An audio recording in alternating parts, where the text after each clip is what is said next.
Our hospice is based in the middle of Bolton. It's probably a 15-minute drive in an ambulance. So we were asked to set up getting our patients to go somewhere nice for the end of their life. But the patients were dying so quickly, we never got the opportunity.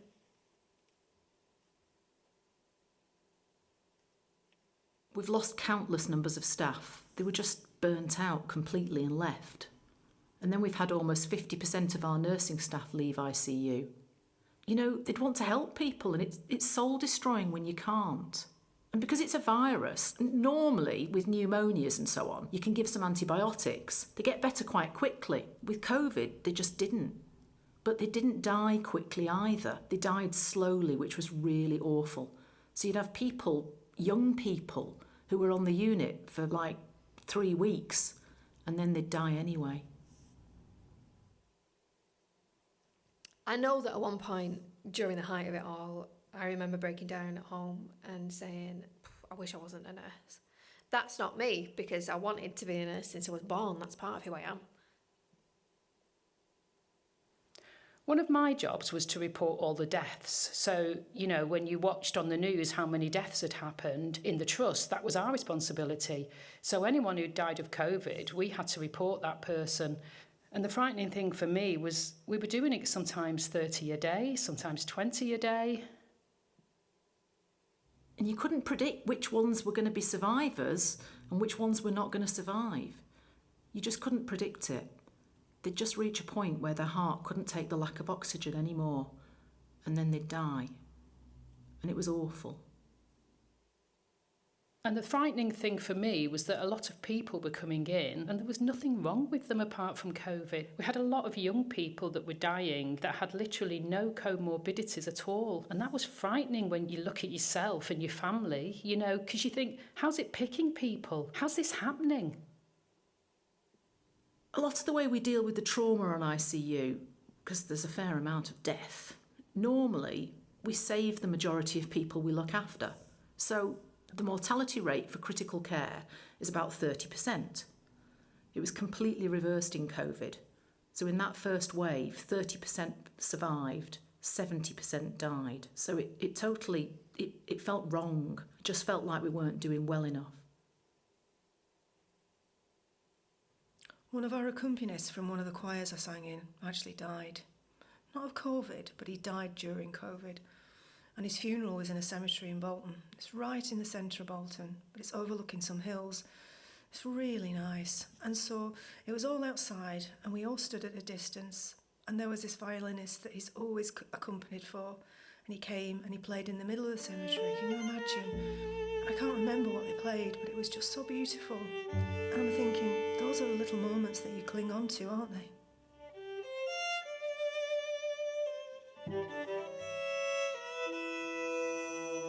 Mum was trying to arrange the funeral, but she was like, she wouldn't call it a funeral. It was just going to be a burial because we can't really have a proper funeral because no one could come.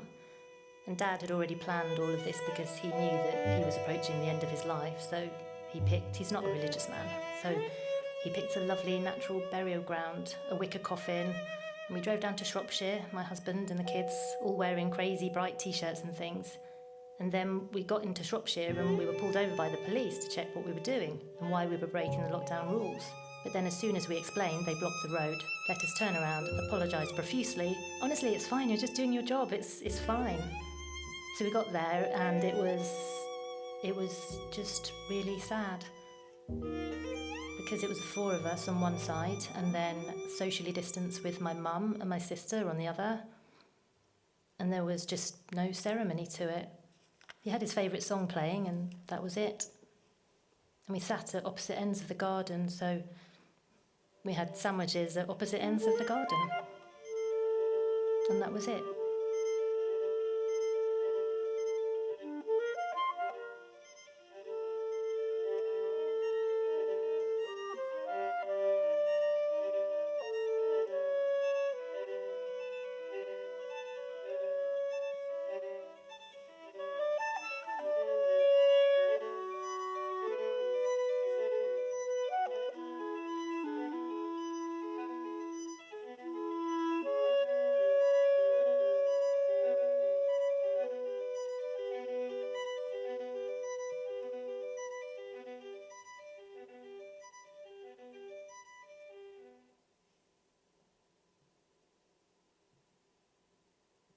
At the end of the day, we're just human beings in a uniform or with a blue lanyard round our necks, trying to do the best for patients while spinning all the plates in our personal lives, just like everyone else. Yeah, it still affects me. It affects me more that I've lost a lot of colleagues that were on here. Those people that I shared that experience with have all just felt unable to carry on, which is so sad, because they were a lovely team. So the pandemic's destroyed the staffing on our unit.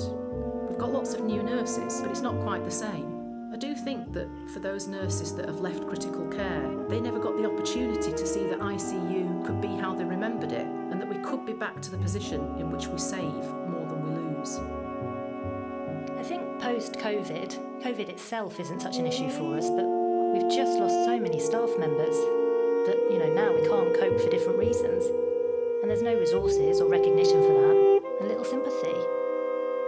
Oh, it's over now. What are you moaning about? We've had colleagues who've just left clinical practice completely. They've just said, can't do this anymore, and they've gone off and done something else. And the thing is, with the pressure of it, and everybody thinks it's gone away, and it's not gone away. It's still around,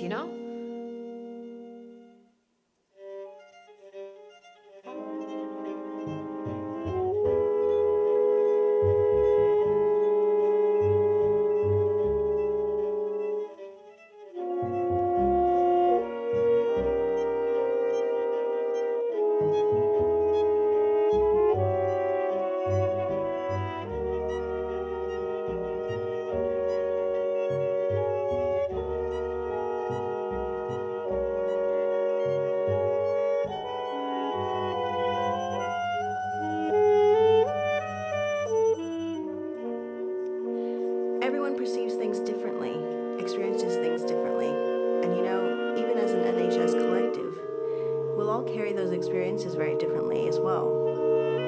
I think some people are quite matter-of-fact about the situation, and other people, like me, will just be reduced to tears just at a song.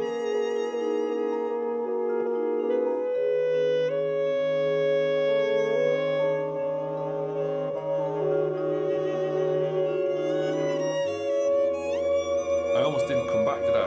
I was told that you don't want to go to work, you don't have to go to work, we'll find you something else to do. But I had to come back, I had to own it. I wasn't going to let it own me. It's just like being physically sick. It's just I'm mentally unwell, and I need to get back to it.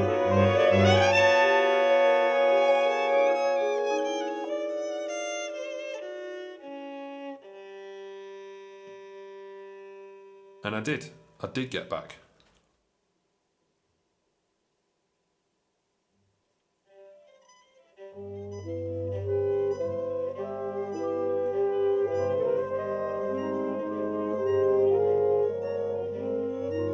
As a team on ICU, I've never felt closer to my nursing colleagues. They were amazing, and we did really properly feel like a team. You bond with people in those kind of circumstances, and we helped each other out. There were lots of lovely things, lots of support, lots of pictures, and there was a quilt that one of the consultants made with all our names on. There was a lot of horror, but the human spirit very definitely came out in a way that I didn't expect. It's always the people.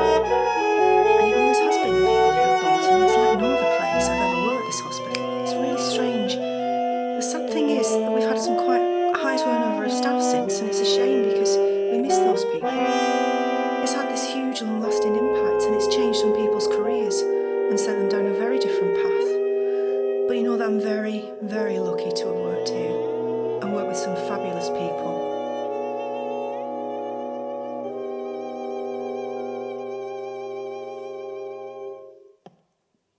They really are amazing.